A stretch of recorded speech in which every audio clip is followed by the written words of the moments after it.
Hi, my name is Jake, and I am a bookish drummer.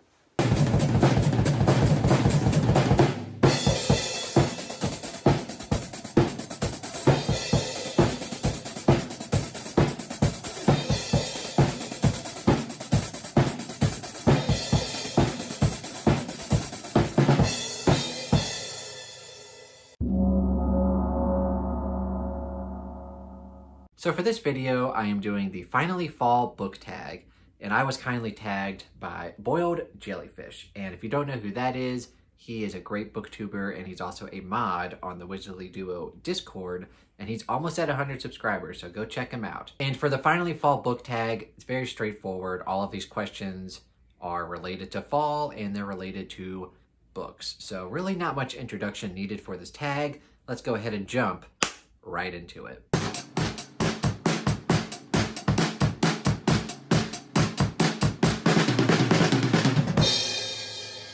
So question number 1, in fall, the air is crisp and clear. Name a book with a vivid setting.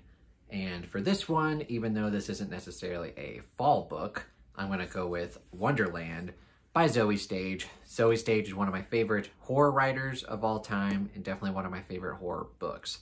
And this one definitely has more of like a winter setting, but whenever I think about this book, I always get like a vivid image of like what the setting looks like, because it's basically like a haunted house setting, and it's similar to The Shining, where this family kind of like moves into this house and no neighbors for miles, and it's in the middle of winter, so there's lots of snow around. All the snows are covered in trees, right? So I get a very vivid and clear image of like what the setting is for this book, so that's what I chose for question number 1.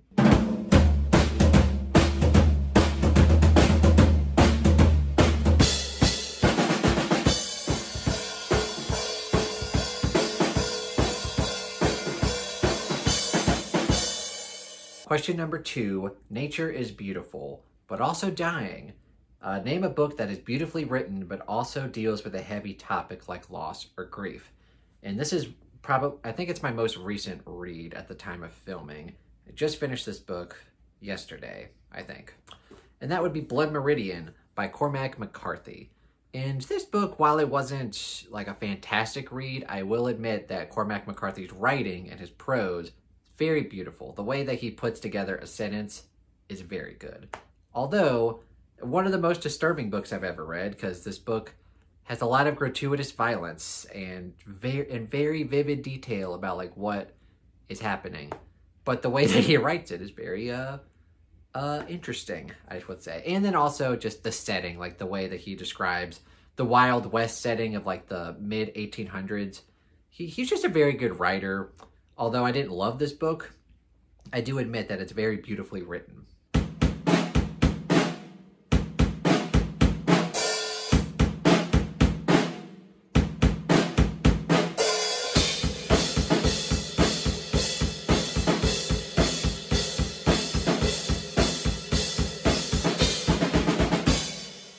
Question number 3 is, fall is back to school season. Share a nonfiction book that taught you something new.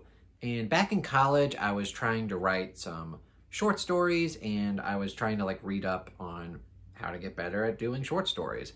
And lo and behold, one of my favorite authors at the time, and still now one of my favorite authors, Ray Bradbury, has a book called Zen in the Art of Writing. Very short, and he gives some pretty good tips about writing, and specifically writing short stories. I did learn a lot from reading this book. So yeah, not really applicable to my life now, but back when I was writing short stories, this book was definitely very helpful.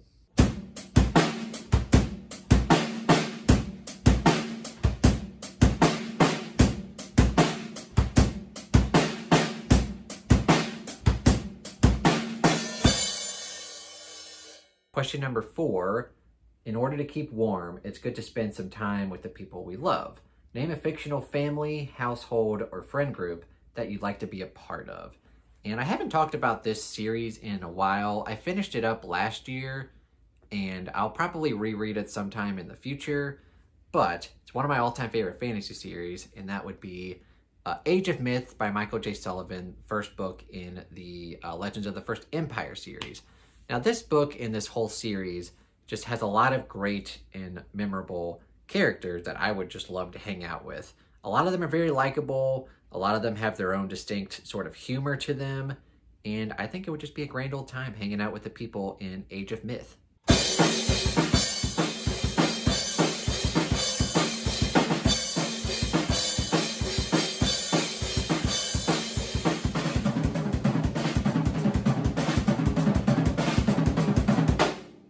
Question number 5, the colorful leaves are piling up on the ground. Show us a pile of fall-colored spines.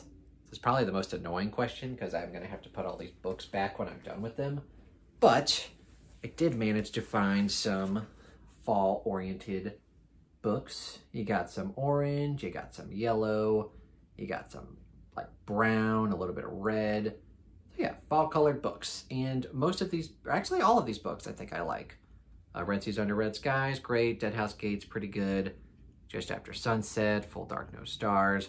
Mr. Splitfoot, very underrated. Poppy War, A History of What Comes Next. And then a book that I haven't read yet, the last book in the Shattered Sands series. So, fall-colored books. Maybe I can make this my, whatchamacallit, my thumbnail.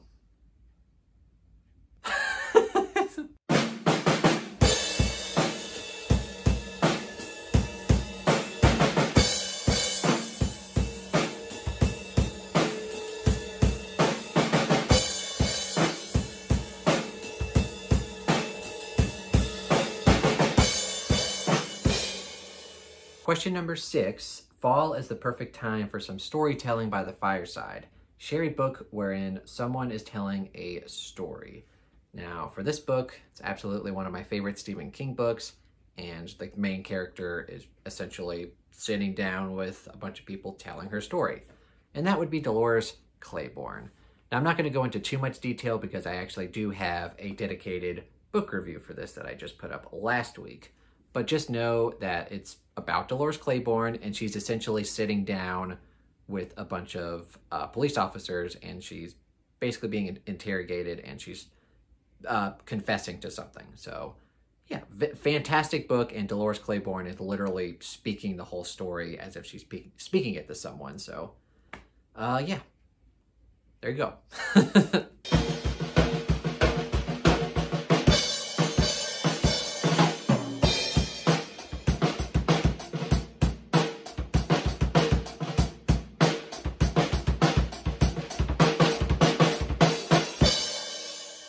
Question number 7, the nights are getting darker. Share a dark, creepy read. And I actually read this during the Stephen King readathon that we did in October, and by a, indie author, self-published author. Very good book, not perfect, but very good. And that would be The Exorcist House by Nick Roberts. I was surprised by how much this book creeped me out. I don't normally get, very creeped out reading books, but there's some certain scenes in here where I'm like, whoa, holy crap. And yeah, this author definitely knew how to push the reader's buttons with certain scenes, and definitely a lot of surprises in this book. It was very good. There was some stuff towards the end that wasn't, my favorite, but overall this book was very fun, and definitely, if you can't tell from the cover, very creepy.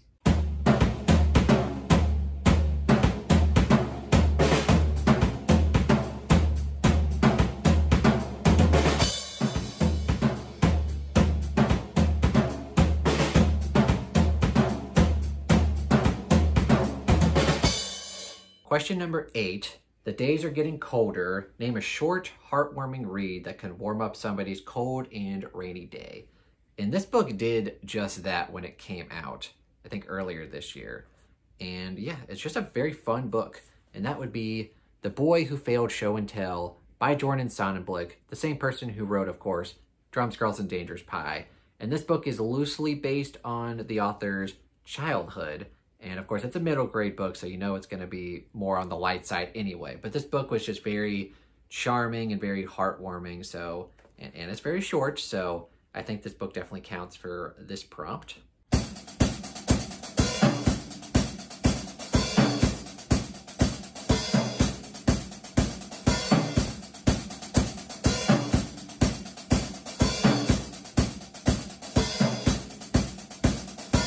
Question number 9. Fall returns every year. Name an old favorite that you'd like to return to soon.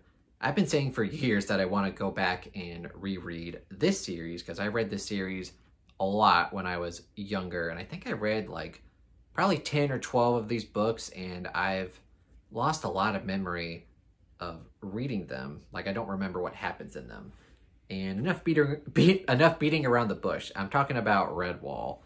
I remember just devouring these books in elementary school, and these books were just so much fun because look at that, like a little mouse like holding a sword and shield. And yeah, I think I read like a dozen of these books. I definitely remember my favorite being Lord Brocktree. Like, it's just a badass badger just holding a giant sword. Like, it's, and the sad part is I don't really remember like a lot about like what actually happens in these books. So it'll be a lot of fun to go back and read them and hopefully enjoy them as an adult. I've heard they still stand up even as an adult, like reading these child books. So hopefully that is the case.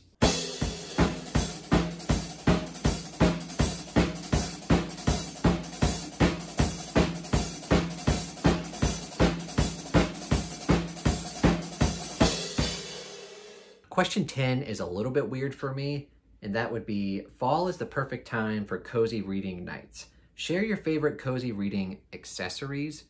I don't really have any reading accessories, but I guess the only thing that would count is my headphones, and I usually wear them when I do immersion reading. So I'll have the physical book, and then I'll listen along with my headphones. Or if I'm not doing audio, I'm just doing physical, I'll have the headphones on anyway because I like to have like some kind of background noise. So usually I'll listen to some instrumental music, and the music or the genre of music depends on like what genre I'm reading. So yeah, that's the only thing I could think of is just headphones.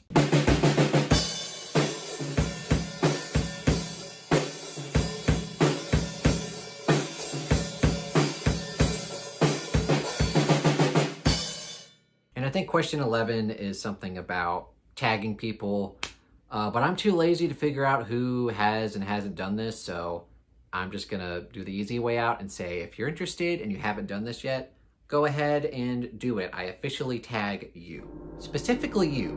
You're watching right now, I tag you. Do it. All right, so that has been the Finally Fall book tag. What did you guys think of my answers? And if you haven't done this already and you want to leave your answers down in the comments, please feel free to do that. And of course, if you enjoyed this video, please give it a thumbs up and consider subscribing to my YouTube channel and the Bookish Drummer Discord. And if you'd like to further support me, go check out my Patreon page and see what that's all about. I also have my Amazon wish list if anyone would like to buy me a book, especially for my birthday. Thank you guys so much for watching and have a fantastic day.